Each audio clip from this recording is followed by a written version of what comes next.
আজি আমাৰ যি এক্সিকিউটিভ কাউন্সিল আছিলে ইয়াত দুটা খালী হৈ থকা পদ আমি পূৰা কৰিলোঁ আৰু ইয়াত আমাৰ নতুনকৈ ইএম হিচাপে শ্ৰীৰামপুৰৰ MCLA সজল কুমাৰ সিংহ ডাঙৰীয়া আজি শপত গ্ৰহণ কৰিছে আৰু 13 চিৰাং সমষ্টিৰ চাইখন বসুমতাৰী ডাঙৰীয়া আজি ইএম হিচাপে শপত গ্ৰহণ কৰিছে। মই আশা কৰিছোঁ আমাৰ আৰু এটা বছৰ আমাৰ হাতত আছে। এই এটা বছৰত আমাৰ আৰু দুইজন এক্সিকিউটিভ কাউন্সিলত আমাৰ সদস্য বা ইএম আৰু দুইজন সংযোজন হোৱাত আমাৰ যিখিনি কাম কাজ চলি আছে এইটো আৰু সক্ৰিয়ভাৱে আৰু অলপমান আৰু অলপ এফেক্টিভলি আমি কামখিনি কৰিব পাৰিম। মই দুইজনকে অভিনন্দন জনাইছোঁ আৰু আমাৰ নতুন যিটো এক্সিকিউটিভ কাউন্সিল ইয়াত তেখেতসকলক আদৰণি জনাইছোঁ। আলোচনা কৰিম ইয়াৰ ওপৰত সময় আছে। কথা হৈছে কি যোৱা প্ৰায় 4টা বছৰ কমপ্লিট হৈ আছে অহা 15 তাৰিখত। এই 4টা বছৰত আমাৰ যিটো মেইন যিটো মটো আছিলে আমি স্মাৰ্ট গ্ৰীণ আৰু পিচফুল বড়োলেণ্ড গঠন কৰা, ইয়াত আমি সফল হোৱা বুলি আজি ক'ব বিচাৰোঁ। কাৰণ বড়োলেণ্ডত যি স্থায়ী শান্তি ঘূৰি আহিল আৰু বড়োলেণ্ড চৰকাৰখন আগৰ অৱস্থাত নাই। আজি বড়োলেণ্ড চৰকাৰখনৰ অৱস্থা বহুত ভাল। 10টা চিডেল কাউন্সিল আছে, ইয়াৰ ভিতৰত বড়োলেণ্ড কাউন্সিলখনে সবচে বেছি কাম কৰি আছে, এইটো সকলো দেখিবলৈ পাইছে। ইয়াত মাটি বাৰীৰ সমস্যাৰ পৰা যিবিলাক স্বাধীনতাৰ প্ৰায় 78 বছৰত জ্বলন্ত সমস্যা আছিলে সেইবিলাক আমি লাহে লাহেকে সমাধান কৰিলোঁ। ইয়াৰ কাৰণে মই আমাৰ অসমৰ মুখ্যমন্ত্ৰী ডক্টৰ হিমন্ত বিশ্ব শৰ্মা ডাঙৰীয়াক ধন্যবাদ জনাব বিচাৰোঁ। তেখেতৰ দীঘলীয়া এটা ৰাজনীতি যিটো অনুভৱ আৰু যিটো এক্সপিৰিয়েঞ্চ ইয়াৰ দ্বাৰা তেখেতে আমাক বহুতখিনি গাইড কৰিছে। এই হিচাপে আমি এইখিনি কাম কৰিব পাৰিছোঁ। আমাৰ সকলো ইএম নিজৰ নিজৰ বিভাগত যথেষ্ট কাম কৰিবলৈ প্ৰয়াস কৰিছে আৰু ৰাইজে আমাক সকলো দিশৰ পৰা সহযোগ কৰিছে। কাৰণ প্ৰায় 30-40টা বছৰ আমাৰ অঞ্চলত কাম কাজবিলাক ভালকৈ হোৱা নাছিলে আৰু ইয়াৰ পিছত যেতিয়া 17 বছৰ BPF-এ টাইম পাইছিলে সেই সময়ত তেখেতসকলৰ কোনো প্লেনিং নাছিলে আৰু সেইকাৰণে কোনটো ছেক্টৰত কি কাম কৰিব লাগে, কোনটো বিভাগত কেনেকৈ কি প্লেনিং ল'ব লাগে এইবিলাক কোনো ভিজিবিলিটি নাছিলে তেখেতসকলৰ দিনত। আৰু আমি এই 4টা বছৰত BTR চৰকাৰখন চৰকাৰ বুলি ক'লে কেনেকৈ চলিব লাগে ইয়াৰ গোটেইখিনি দিশটো আমি এতিয়া অৰ্ডাৰত লৈ আহিছোঁ। সেইকাৰণে মই আশা ৰাখিছোঁ যে আজিৰ পিছত আমি আৰু অলপ শক্তিশালীৰে কাম কৰিম। যোৱা 4টা বছৰত যিখিনি কৰি কিছুমান কাম অলপমান পেণ্ডিং আছে এইখিনি আমি কৰিম আৰু অহা এই এটা বছৰত যিখিনি কাম আমি কৰিবলৈ হাতত লৈছোঁ এইখিনি কৰিলে বহুতখিনি ছেক্টৰত স্বাধীনতাৰ 78 বছৰত যিখিনি কাম হোৱা নাছিলে সেইটো ভিজিবিলিটি ৰাইজে দেখিবলৈ পাব। চাওক, ভাৰতৰ প্ৰধানমন্ত্ৰী নৰেন্দ্ৰ মোদী ডাঙৰীয়া আৰু ভাৰতৰ গৃহমন্ত্ৰী অমিত শ্বাহ ডাঙৰীয়াৰ সদায় BTR-ৰ ৰাইজৰ প্ৰতি BTR-ৰ সকলো জাতি জনগোষ্ঠীৰ প্ৰতি মৰম আমি পাই আহিছোঁ। আমাৰ চৰকাৰ গঠন কৰাৰ পিছত সদায় আমাক মাৰ্গদৰ্শন কৰি আহিছে।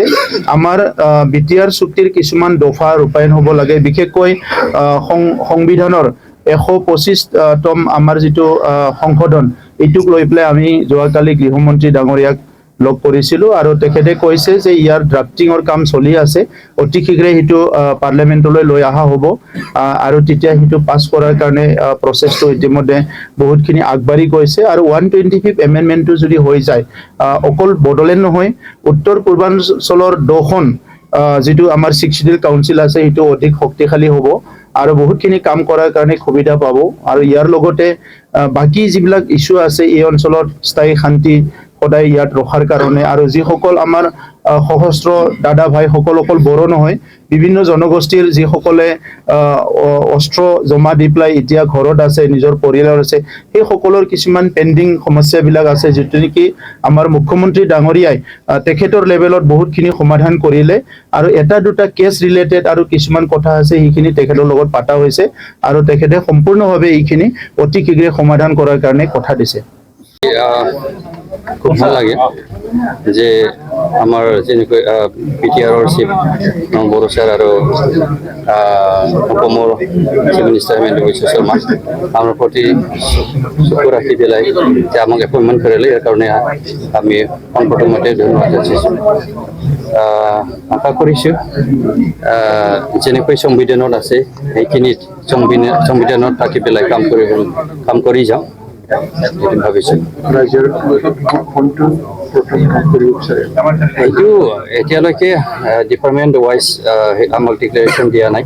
নিশ্চয় সিদ্ধান্ত হ'ব য'ত আমি কোৱালিটি আছে, নিশ্চয় আমাক এনেকুৱাই এপইণ্টমেণ্ট বা ডিপাৰ্টমেণ্টটো দিব বুলি আশা কৰিছোঁ। 13 নম্বৰ সমষ্টিৰ পৰা আপুনি প্ৰথম ইএম হ'ব, আপোনাৰ বহুত কৰিব লগা কাম থাকিব, কেনেধৰণৰ কৰিব?